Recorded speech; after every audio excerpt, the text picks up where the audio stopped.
The Democratic challenger in the Alabama gubernatorial race is accusing Governor Robert Bentley of lying, and he says he has the proof to back up that claim. Parker Griffith released documents today he says prove the allegations. Fox 10 News investigative reporter Renee Dials has been examining those documents. More Bentley lies. I'll clean up Montgomery and never profit from my office, nor will my family. Democratic challenger Parker Griffith released an ad last week accusing Governor Robert Bentley of lying when he said neither he nor his family would ever profit from his office as governor. We think it's very big. We think it goes right to the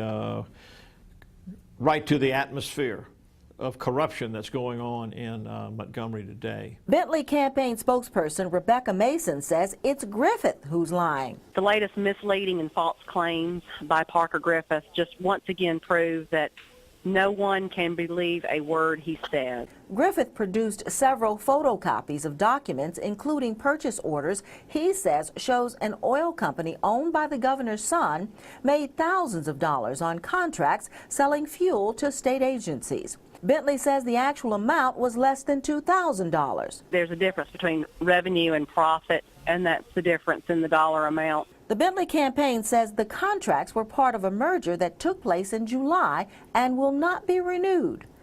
Griffith says the documents show the contracts extend to 2015 and are renewable up to 5 years. As a businessman, I understand mergers very well, and I understand that when you do your due diligence in a business, you can either accept the contracts or you can reject them. You don't have to take contracts, and they should not have been taken. Warrior Energy was not involved in the contract when it was competitively bid or when it was extended. Warrior Energy is now honoring the terms of the current contract and will not seek renewal beyond its completion. Griffith had his own controversy to deal with Sunday as the result of a post on his Facebook page where he mistakenly used Democrat Joe Hubbard's name when referring to Republican Mike Hubbard, who was arrested last week on charges of corruption.